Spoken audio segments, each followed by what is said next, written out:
வணக்கம். நான் உங்கள் ஜோதிடாசான் வஜ்ரம் அருள்ராம்.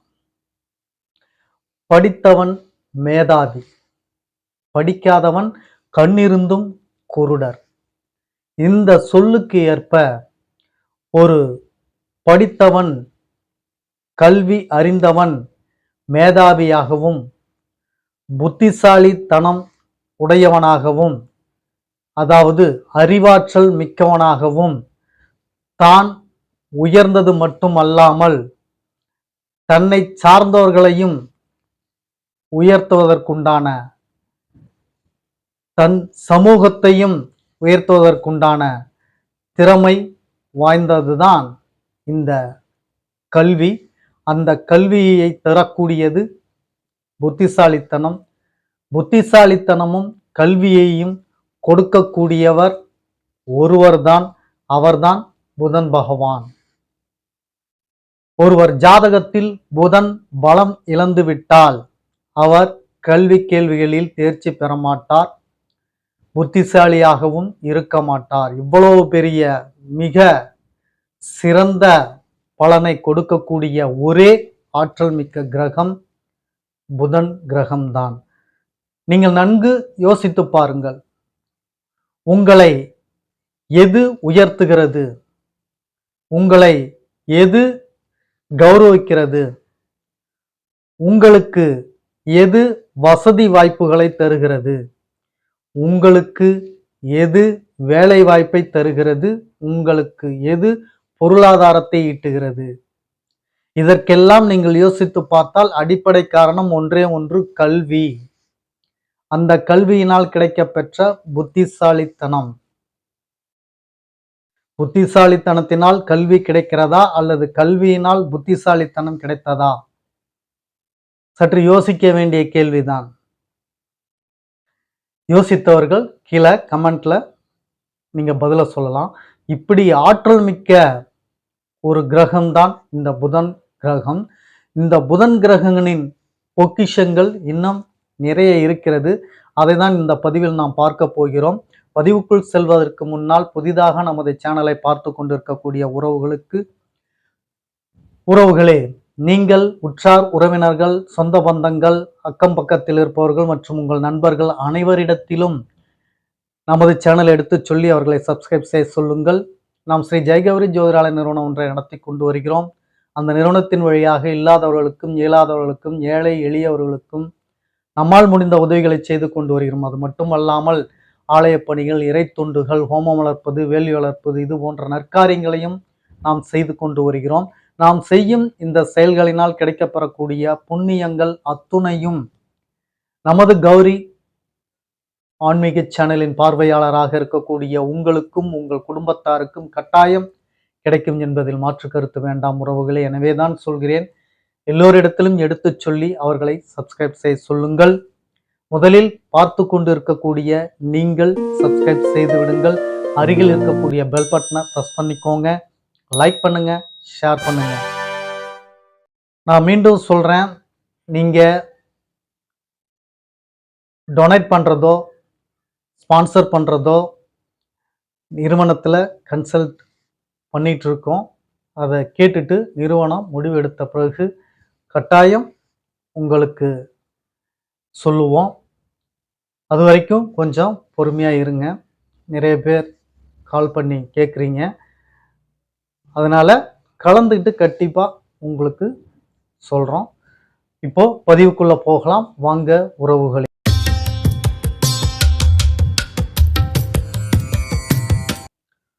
உறவுகளே, புதன் பகவான் என்பது கல்விக்காரகன், புத்திக்காரகன், தாய் மாமன் காரகன், காதல் காரகன், இப்படி சிலவற்றை உங்களுக்கு தெரிந்திருக்கலாம். அவர்களுக்குள் ஒளிந்திருக்கும் இன்னும் பலவற்றை தன்னுள் வைத்திருக்கக்கூடிய பலன்கள் உங்களுக்கு தெரியாது. அவற்றில் ஒரு சிலவற்றை நாம் இன்றைய பதிவில் பார்த்து விடுவோம். இந்த புதன் பகவான் கல்விக்கும் புத்திக்கும் எப்படி காரகனாக விளங்குகிறாரோ அதேபோல் தந்திரத்துக்கும் இவர்தான் காரகர். தந்திரம் என்றால் என்ன? வணிகம், வியாபாரம் இவைகளில் தந்திரம்தான் மூலாதாரம். உங்களுக்கு ஒரு பொருளை ஒரு வியாபாரி விற்கிறார் என்றால் உங்களுக்கு தெரிந்தேதான் அவருக்கு கிடைக்கக்கூடிய லாபத்தை சொல்லி வாங்குவார். உதாரணத்திற்கு 10 ரூபாய் இந்த பொருளின் விலை அப்படின்னு சொல்லிட்டு உங்களுக்காக 50 காசு குறைத்து கொண்டு 9 ரூபாய் 50 காசு கொடுங்க, 50 காசு நீங்க குறைச்சிக்கோங்க அப்படின்னு சொல்லி ஒரு வியாபாரி சொல்லுவார். ஏனென்றால் அந்த பொருளின் விலை நிர்ணயம் 10 ரூபாய், அதில் உங்களுக்கு 50 பைசா ஆதாயம் அப்படி என்று நீங்கள் நினைப்பீர்கள். ஆனால் அந்த வியாபாரி அந்த பொருளை சந்தைக்கு கொண்டு வருவதற்கு முன்னாகவே நமக்கு 7 ரூபாய் உற்பத்தி செலவு, பொருளடக்கம் இவை அனைத்தும் 7 ரூபாய்க்கு முடியும் பொழுது 3 ரூபாய் லாபம் கிடைக்கும் அளவிற்கு அந்த பொருளை வைத்துதான் சந்தைக்கு அவர் கொண்டு வருவார். அப்போ 10 ரூபாய் பொருள் எனக்கு 9 ரூபாய் அடக்கம் ஆகிறது, 50 பைசா குறைத்துக் கொள்கிறேன், 50 பைசா மட்டும் எனக்கு கிடைத்தால் போதும், நீங்கள் 9 ரூபாய் 50 பைசா கொடுங்கள் அப்படின்னு சொல்லி உங்களுக்கு ஆதாயம் இருப்பது போல் அந்த வியாபாரி தன்னுடைய வியாபார திறமையை காண்பித்து அதை முதலாக்குகிறார், லாபத்தை அதில் ஈட்டுகிறார். உங்களுக்கு எல்லோருக்கும் தெரிந்ததுதான். இந்த சாதுரியம், இந்த தந்திரம் முழுக்க முழுக்க வியாபாரிகளுக்கு உரித்தானது. மற்ற வேலை செய்பவர்கள், மற்ற எந்த வேலை செய்யக்கூடியவர்களாக இருந்தாலும் சரி, அவர்களுக்கு பேச்சு சாதுரியத்தால் அந்த தந்திரத்தால் செய்யக்கூடிய நிலை இருக்காது. உடல் உழைப்பில் காட்டுவார்கள், அந்த பொருளின் தன்மையில் காட்டுவார்கள், இப்படி அவர்களின் புத்திசாலித்தனத்தை காட்டுவார்கள். வணிகர் மட்டும்தான் வாயால் படை சுடுவோம் என்பது போல வியாபாரக்காரர்கள் மட்டும்தான் வாய் ஜாலத்தால் தந்திரமாக கையாளுவார்கள். இது ஜோதிடர்களுக்கும் பொருந்தும், இது ஜோதிடர்களுக்கும் பொருந்தும். ஆனால் ஆசிரியை பெருமக்களுக்கு பொருந்தாது. இதில் சில விதிவிலக்கு இருக்கு. ஜோதிடர்களும் வணிகத்தை சார்ந்தவர்களும் ஒரே நிலைப்பாட்டோடு இருப்பார்கள். சாதுரியம், தந்திரமாக ஜோதிடத்தில் சாதுரியம் இருக்க வேண்டும். சைக்காலஜி அப்படின்னு சொல்லுவாங்க. யூகிக்கும் தன்மை, நீங்க என்ன மனோநிலையில வந்திருக்கிறீங்க, உங்கள் முகத்தை பார்த்ததுமே யூகிக்கக்கூடிய அந்த புத்திசாலித்தனம், அதை எப்பொழுது சொல்ல வேண்டும் அப்படின்ற அந்த தந்திரம், அந்த புத்திசாலித்தனம், இவையெல்லாம் ஜோதிடர்களுக்கு உண்டு. அதே போல்தான் வியாபாரிக்கும். எவர் ஒருவர் கேள்வி கேட்பாரோ அவர்களுக்கு எப்படி நடந்துக்க வேண்டும், கேள்வி கேட்காதவர்களுக்கு எப்படி நடந்து கொள்ள வேண்டும் அப்படின்ற ஒரு நிலைப்பாடு. மொத்தத்தில் புதனின் ஆதிக்கம் பெற்றவர்கள் சாதுரியக்காரர்கள், தந்திரக்காரர்கள், புத்திசாலிக்காரர்கள் என்று சொல்லுவார்கள். இவை மட்டும்தான் புதன் தருகிறாரா அப்படின்னு கேட்டீங்கன்னா, இது பெரிய யோகம் அப்படின்னு சொல்லலாம். அப்படிப்பட்ட யோகம் என்ன அப்படின்னு சொல்லி கேட்டீங்கன்னா, புதன் கிரகத்துக்கு மட்டுமே உண்டான தனித்துவம் அது. இந்த புதன் கிரகம் எந்த கிரகத்தினுடைய தொடர்பில் இருக்கிறதோ, அதாவது இணைந்து இருக்கிறதோ, அந்த கிரகத்தின் தன்மையை உள்வாங்கிக் கொள்ளும், அந்த கிரகமாக மாறிவிடும். உதாரணத்திற்கு புதன் கிரகம் பெரும்பாலும் சூரியனோடு தான் அதிகமாக இருக்கும், அடுத்தது சுக்கிரனோடு.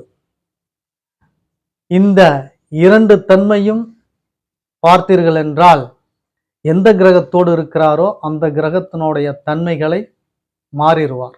அது அந்த கிரகத்தை போல் மாறிடுவார்.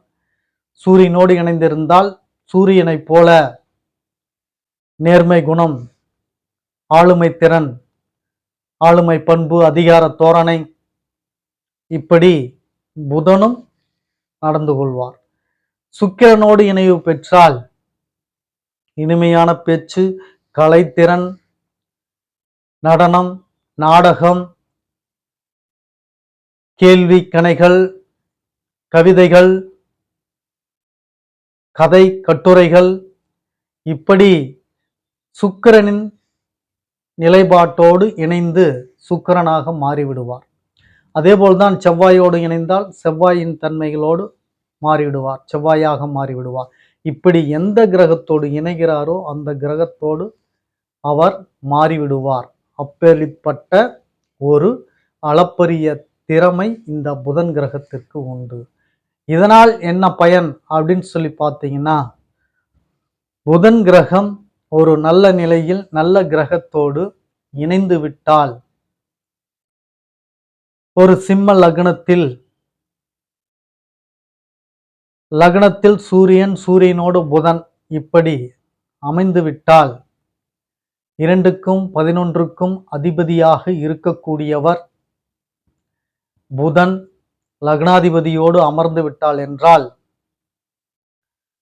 இவர் வாய்ஜாலக்காரர். இவர் வாயை திறந்தால் அடுத்தவர் வாயை மூடிக்கொள்ள வேண்டும். பொருளாதாரத்தில் சிறந்து விளங்குவார். அவரின் பேச்செல்லாம் லாப நோக்கத்துடன் இருக்கும். எங்கு லாபம் இருக்கிறதோ அங்கு இவர் இருப்பார். எங்கு பேச வேண்டுமோ அங்கு இவர் இருப்பார். இது போன்ற மிகப்பெரிய ஒரு யோகத்தை கொடுத்து விடுவார் இந்த புதன். காரணம், சூரியனோடு இணைந்து லக்னத்தில் அமர்வதால் சூரியனோட நிலைப்பாட்டை அப்படியே இவர் எடுத்துக்கிறார், சூரியனாக மாறிவிடுகிறார். அப்படி எந்த கிரகத்தோடு புதன் பகவான் இணைகிறாரோ அந்த கிரகத்தாக மாறிவிடுவார் அவர். பெரும்பான்மையோருக்கு இது தெரியாது. அவ்வளவு பெரிய அற்புதம் வாய்ந்த கிரகம் இந்த கிரகம். இன்றைய அளவிலும் உலகத்தை ஆளக்கூடியவர்கள், அரசியல்வாதிகள், பெருந்தலைவர்கள் அப்படின்னு நினைச்சிட்டு இருக்கிறீங்க. உண்மை நிலை என்னன்னா, கார்ப்பரேட் தான் இந்த உலகத்தை ஆண்டு கொண்டு இருக்கிறது. மறுக்க முடியாத உண்மை. அதையெல்லாம் யூகித்து பார்த்தால் தெரியும். யூகித்து பார்த்த வல்லுநர்கள், அறிஞர்கள் இதை ஒப்புக்கொண்டிருக்கிறார்கள். அவர்கள் இதை சொல்கிறார்கள். அப்படின்னா உலகத்தை ஆளக்கூடிய கிரகம் சூரியன், ஆளுமைக்குண்டான கிரகம் சூரியன் அப்படின்னு சொல்லி நாமெல்லாம் சொல்லுவோம். அந்த சூரியனோடு அடிக்கடி இணைந்தே இருக்கக்கூடிய ஒரே ஒரு கிரகம் புதன்.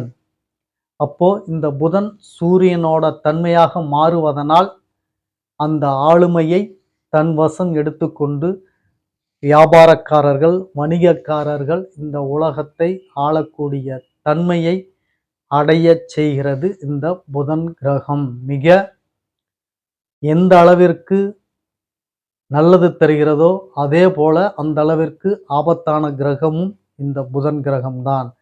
பச்சோந்தி கிரகம் அப்படின்னும் இத ஜோதிட அறிஞர்கள் சொல்லுவாங்க. ஏன்னா ஒரு நிலைப்பாட்டோடு இது இருக்காது, 2 நிலைப்பாட்டோடு இருக்கும்.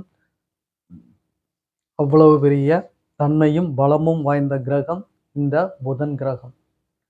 இந்த புதன் கிரகத்தினுடைய தன்மைகள் இன்னும் சொல்லிக்கொண்டே போகலாம். காலம் நேரம் கருதி மிக சிறப்பான பதிவை இன்று உங்களுக்கு கொடுத்த நம்பிக்கையில் மீண்டும் அடுத்த பதிவில் உங்களை சந்திக்கும் வரை உங்களுக்கு நன்றி, வணக்கம் சொல்லிக் கொள்கிறேன் உறவுகளே.